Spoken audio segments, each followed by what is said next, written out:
Good evening, ladies and gentlemen, and welcome to the last video in our unit on autonomic drugs. In this chapter, we've been introduced to the sympathomimetic agents that act directly and indirectly to activate alpha and beta adrenergic receptors. We then took a brief yet dramatic foray into the world of alpha agonists and alpha antagonists at the Opera House. The final class of drugs affecting the sympathetic nervous system needs no introduction. Of course, I'll be chatting about the beta receptor antagonist drugs, affectionately known as beta blockers. In what better setting to discuss the action of these soothing, blood pressure relieving drugs than the Symphony Hall? Recall from our sympathetic summer that the beta-1 receptor, with its potent heart-activating effects, is symbolized by the rousing beta-1 bugle, while the beta-2 receptor is represented by the relaxed and dilated airway of the beta-2 tuba. Well, now I'd like to introduce the world-renowned beta brass section. Hold your applause, though. We're going to try something a little more subdued for this piece, a little more pianissimo. Hence, you'll see that the beta bugles and tubas are muted, so let these mutes obstructing the instruments remind you that we're talking about beta blockers. It looks like the conductor here has noticed that something isn't sounding quite right over there, and has silenced the beta brass players. Well, luckily the brass section won't be too important for tonight's rendition of the most relaxing and anti-hypertensive piece ever composed. That's Brahms' Lullaby. LOL, or LOL, should remind you, of course, that beta blockers end with the suffix LOL.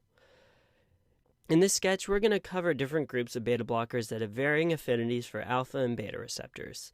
There are non-selective beta antagonists, such as propranolol, beta-1 selective antagonists, such as metoprolol and atenolol, and there are beta blockers with the capacity to block alpha as well, such as carvedilol and labetalol.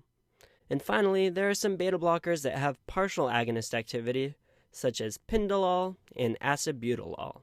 So many lols. For now, we'll focus on the broad effects of the beta blockers as a class, stopping periodically to feature each of these groups.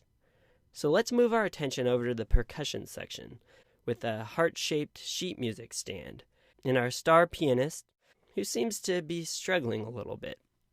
It seems he's not quite strong enough to lift the piano lid that's slammed shut on his hand. Let his classically trained yet scrawny arm represent the decreased cardiac contractility caused by beta blockers, most of which have some antagonizing effects on beta-1. Remember that beta-1 adrenergic receptors are located throughout the myocardium within the atria and ventricles and affect cardiac inotropy. Now look closely at the notes, or nodes, on this sheet music, reminiscent of the SA and AV nodes on the heart, which also contain beta-1 adrenergic receptors that affect cardiac chronotropy and conduction. Blocking these receptors lead to negative chronotropic effects, and our recurring symbol for decreased heart rate is a low-hanging pocket watch, which can be seen dangling from this pianist's back pocket as he stoops to push on that piano lid. Additionally, blocking beta-1 receptors can significantly depress conduction through the atrioventricular node, potentially causing heart block. Use of a beta blocker can therefore lead to serious bradyarrhythmias in patients with second or third degree AV block, especially if the patient is also receiving another agent that slows AV nodal conduction, such as digoxin or a calcium channel blocker. So make sure the patient is unblocked before beta blocker use, and just read the sign, don't be a fire hazard, door to remain unblocked, which, as you'll notice, is on a shield-shaped sign. We'll use this shield whenever we want to convey heart block. Let's take a listen now to the xylophone. You know, that instrument that's all, hey, you could have practiced piano, but you learned me instead. Well, I like the xylophonist's enthusiasm, but it's a little much, don't you think? Notice the xylophone that he's playing looks like an anvil? That's because it's our recurring sketchy symbol for chest pain, specifically the pressure of angina, the angina anvil. The negative chronotropic and inotropic effects of beta blockers make them very effective in the management of angina by slowing down the heart diastolic perfusion time increases, and when contractility decreases, cardiac oxygen consumption drops. And man, is he into that solo. His nasal cannula flying clean off. Let this represent the decreased myocardial oxygen consumption that helps reduce the frequency of anginal episodes and improves exercise tolerance. As mentioned previously, all of the beta blockers have some antagonizing effects at these beta-1 receptors on the heart. But as we continue our discussion about heart effects, let's take a look center stage, where our beta-1 selective antagonists are taking the spotlight, as shown by this spotlight singling out our muted beta-1 bugler. We've labeled the spotlight A-beam to remind you of the beta-1 selective antagonists, atenolol, betaxolol, esmolol, acebutolol, and metoprolol. The label can also be read as A through M, since these drugs fall within the first half of the alphabet. This beta-1 selective antagonism makes these drugs cardioselective, so we've added another A-beam shining onto this heart-shaped stage. For patients with acute myocardial infarction, beta-blocker therapy has been shown to reduce infarct size and early mortality when started early, usually within the 24 hours, and lowers the risk of death when continued long-term. There are many potential beneficial effects of beta-blockers in this setting, including reducing oxygen demand and increasing diastolic filling time to improve coronary blood flow. So MI is represented here by these broken heartstrings on this heart-shaped harp.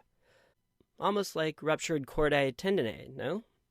And since we've depicted the strings breaking acutely, remember that beta blockers are one of your first-line agents during the management of acute coronary syndromes, including unstable angina, NSTEMI, and ST elevation MI. Likewise, cardioselective beta blockers are often used as long-term therapy in chronic heart failure to reduce excessive tachycardia and the adverse effects of high catecholamine levels on the heart. Our recurring symbol for heart failure is a sad-looking, floppy heart balloon. Looks like our harpist had a few adoring fans, at least before the string malfunction. Besides some of the cardioselective beta blockers, another drug with proven benefits in the long-term treatment of heart failure is carvedilol. So notice next to our chronically failing heart balloon is an intricately carved wooden candle holder. Why a candle holder, you ask? Well, carvedilol is a non-selective beta receptor antagonist with some additional alpha-1 blocking effects. Notice that one of the snapping strings has extinguished the single alpha flame, our recurring theme for alpha-1 antagonism. So remember this carved candle holder for carvedilol, and you should have no problem remembering that it's not only a beta blocker, but additionally has some alpha-1 blocking properties. Let's add a fancy angel costume to our leading harpist, and this will emphasize the decreased mortality with beta blocker use, both in the settings of post-MI and in chronic heart failure. Think of these agents as guardian angels for improving survival. In these settings, structural changes in the left ventricle are a major cause of mortality due to progressive pump dysfunction. Beta blockers, however, may help reduce this cardiac remodeling by protecting the heart from excess circulating catecholamines. To remind you of cardiac remodeling and the beta blocker's ability to curb these structural changes, we'll make the area behind the heart stage undergoing some remodeling. I want to point out that beta blockers can actually worsen acute heart failure exacerbations because the circulating catecholamines may actually be supporting the pump function of the heart during these times. These drugs are started gradually at low doses, and the most benefit from reduced heart failure symptoms is seen only after many months of therapy. So, all beta-adrenergic receptor antagonists are effective in lowering blood pressure in mild to moderate hypertension. Beta blockers, however, are not commonly used for initial monotherapy, since they may have an adverse effect on some cardiovascular outcomes, particularly in older patients. Remember that center stage, though. Beta blockers can be especially useful for treating hypertension in patients with specific indications, such as those with concomitant heart failure or those who are recovering from an MI. See that pipe organ in the back? It's a steam pipe organ, obviously, as you can tell by the massive steam pipes powering it, and they look like they're about to burst. And you'll recall that these high-pressure pipes are a recurring symbol for the treatment of hypertension.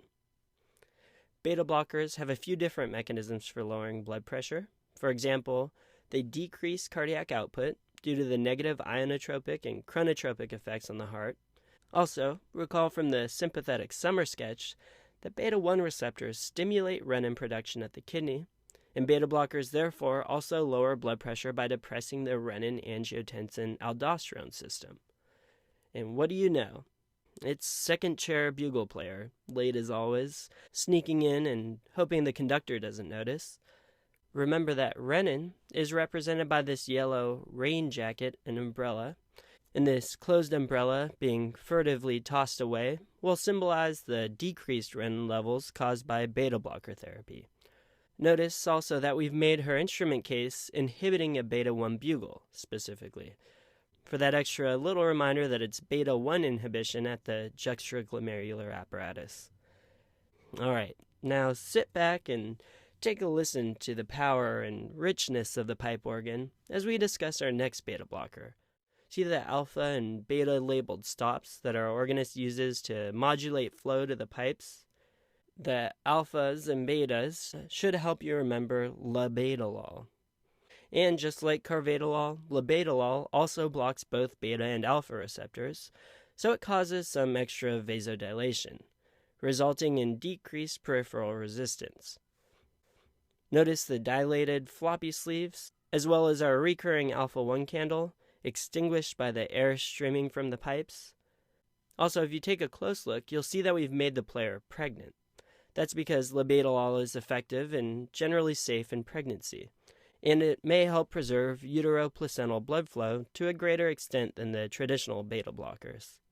The safety of the other beta blockers is more controversial. Because of its combined alpha and beta blocking effects, as well as its rapid onset of action, labetalol is a useful intravenous medication for the treatment of hypertensive emergencies. Hypertensive emergency will be symbolized by this emergency shutoff switch next to the high-pressure pipes.